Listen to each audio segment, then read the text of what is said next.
Navran, your online astrologer, and I'm doing these astrological forecasts for you.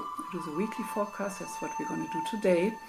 And there I kind of crystallize into a theme what's going to happen throughout the week. And this week we're going to talk about the Mercury Retrograde happening on Sunday and the full moon happening on Monday. Hi Diane, good to see you. So all that is underlying the Saturn Retrograde, which has happened last week. So we're going to talk about retrogrades in general and particular today. So yeah, I had a lot of trouble technically today, so I just couldn't figure it out on the desktop. So back to the iPad, which gives us this long picture, but I'm also recording it, trying to record it simultaneously on my desktop. So I believe the recordings will on the desktop will be better and I can upload them later. So we'll see.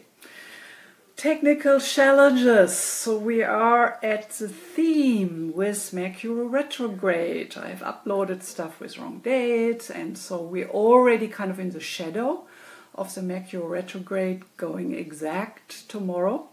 So we really want to pay attention with Mercury retrogrades. And I know some people in our wider circle here on Maui who are not particularly astrologically oriented or interested, but they do pay attention to Mercury retrograde. So I know business owners who don't sign contracts, who really keep an eye when they can move forward with their projects.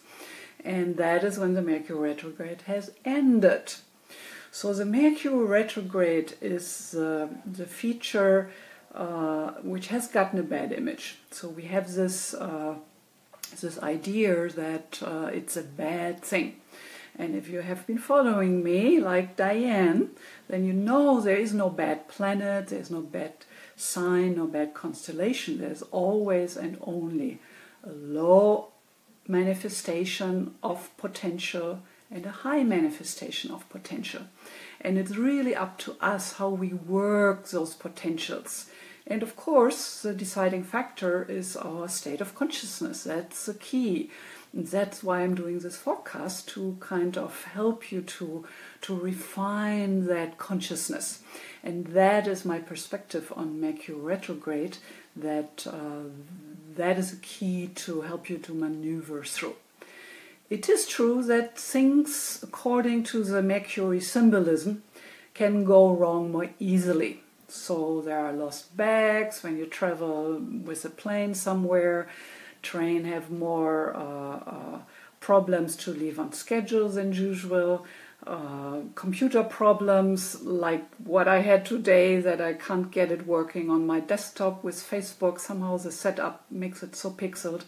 So those are the known symptoms of Mercury retrograde. But then, of course, if you want to get more specific, you want to look at in which sign is that retrograde happening. And then you have more of an idea in which area in your life you want to pay attention. And then, if you want to take it even deeper and gain more clarity, you want to know where it's happening in your chart and how it's aspecting other planets in your chart. And if you don't have your chart yet, I know you do, Diane, but everybody else who is here first time might want to go to my website, Maui Astrology Reading, and there you can sign up for your newsletter and you get your birth chart. And that's really something to work with if you want to learn about astrology and listen to forecasts and then really bring it back to your individual experience and your individual life. So this Mercury retrograde starts at 4 degrees in Taurus and then goes back all the way to 24 degrees in Aries. May 3rd, this is going to be over. So, so let's think about how we can possibly gain the higher perspective, the higher manifestations of that.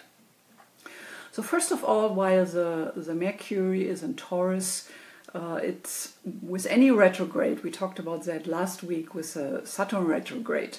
It's kind of revisiting certain points of consciousness And with this revisiting, we get a second chance to go deeper, to gain more clarity.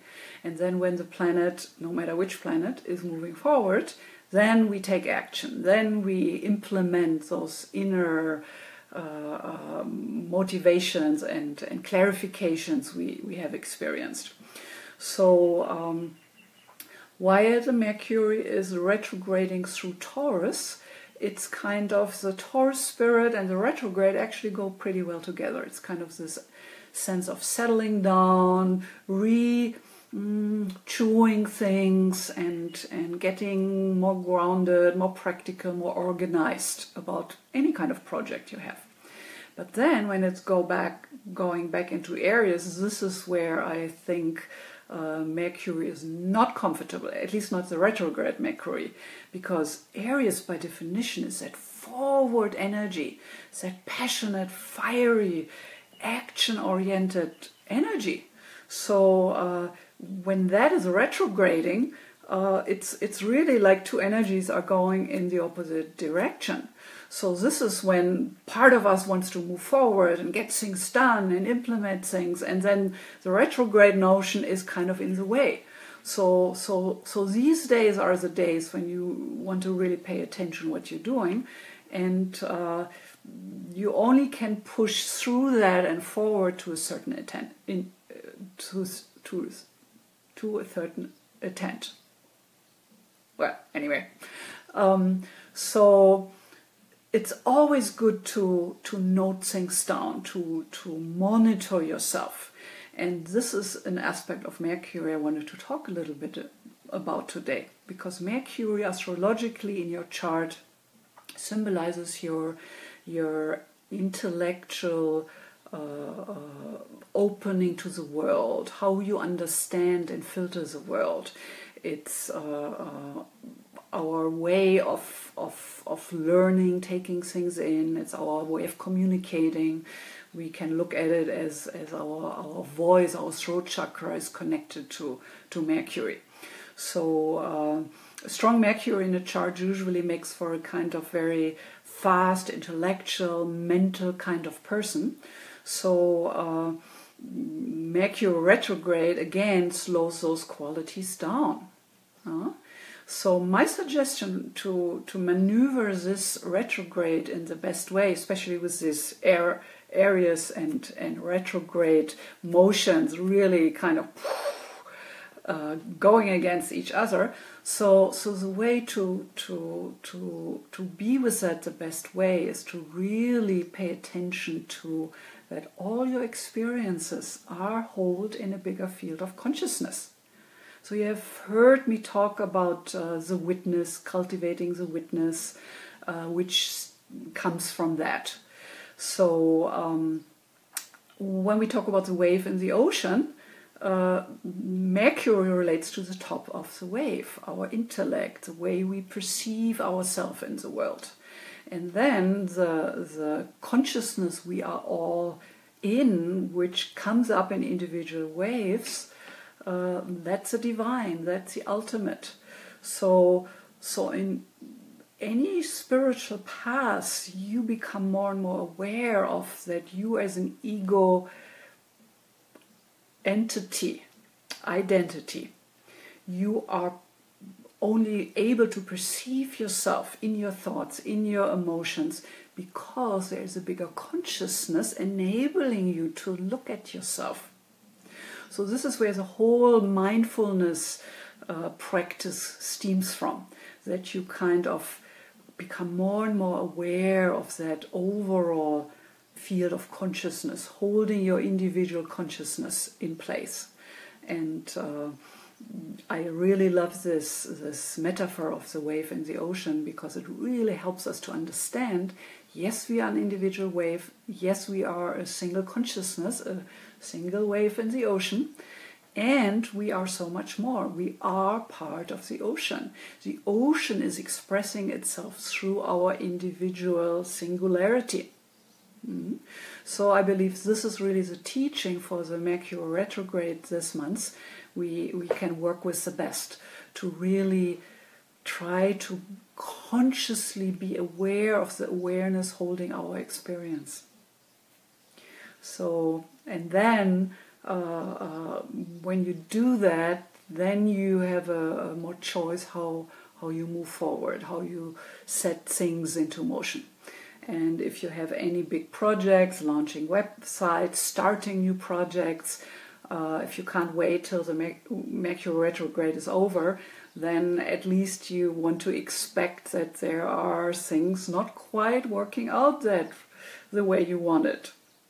So you want to read contracts really carefully, the small print. So you just have to pay extra attention and try to make sure and do things as well as you can. And that's all what can be expected. We can only do the best we can in any given moment, in any given circumstances. So that's kind of happening throughout the months into the beginning of next month. So for you it will help to pay attention to where the Mercury, your birth Mercury, is in your chart. And if it makes any aspects with the Mercury retrograde, through the passage it's going through back and forth, then you might be a little more impacted. So just pay attention. All right, so also we have a big event, and I made a whole another video about that, which I think turned out pretty well. It's about the full moon coming up on Monday, the full moon in Libra. So Libra and Taurus, where part of the retrograde is happening, are ruled by Venus. So that's kind of really an energy this week, that both aspects of Venus, a more grounded, sensual, practical aspect in Taurus, as well as the relationship, love, art-oriented aspect of the Venus in Libra, both are kind of more available to us. So they are accentuated. So the full moon always, no matter in what sign it happens, it's kind of paying stronger attention to where that full moon is, and it's kind of a spotlight showing into a certain direction. And we know we are actually quite sensitive, even non-spiritual, non-astrological people feel impacted by the full moon. They can't sleep as well, the cats are out howling, more people get drunk, more drunk driving, more accidents because of that. So this is really a proven fact. So obviously the full moon pulls on our emotional body in some way. So when we know in which sign it's happening, we get more of an idea how to be with that. So and where that spotlight is pointing towards. So in Libra, and I only want to cover it shortly because I have this longer video, but Libra is really the artist, the lover. So when Libra is accentuated, then it's always about paying attention to our own creativity and how to bring more beauty into the world. And that can happen in many, many different ways. And to our heart and the needs of our heart and what's happening in our relationships. And relationships can be the source of the biggest ecstasy and fulfillment. And when people fall in love, they're vibrant and you can tell. And of the deepest despair. If a relationship break up, it's a big deal and the biggest wound and re-traumatizing, depending on the childhood story we can experience. So the heart is really, we want to pay attention to that. So when the full moon is in the sign of Libra, all that is kind of really sensitized. So relationship issues which you kind of have learned to be with and deal with, and telling yourself don't sweat the small stuff kind of thing. With the full moon in Libra, with a couple of days around it, it will be more pronounced. You will feel it more. You will be rubbed more easily into the wrong direction. So that's why it's so helpful. If you know what's happening, you can look at it from that accompanying field, that mindfulness. And in the Buddhist tradition, they talk a lot about that, and it's really a good tool to have and a good practice to have to cultivate that mindfulness, that witness, consciousness and perspective. Because the truth is, we are just that little spark in something so much bigger. And isn't it a relief to really look at yourself in that way and don't take yourself too serious? Okay, let's see, what else do we have going on? We have the moons moving through Libra, Scorpio and Sagittarius this week. So these are all signs on the right-hand side of the chart. So it's all about how we meet the other people. So the focus will be slightly moving over, especially with the full moon. There it's kind of reaching a pinnacle. So it's really the other will be in the center point of our attention. And I do the daily 1-minute video clips for you, where I talk more about the movement of the moon and what's happening every day. I mean, it's just 1 minute, but it's a wonderful thing to do in the morning when you have your tea and coffee and get ready for the day.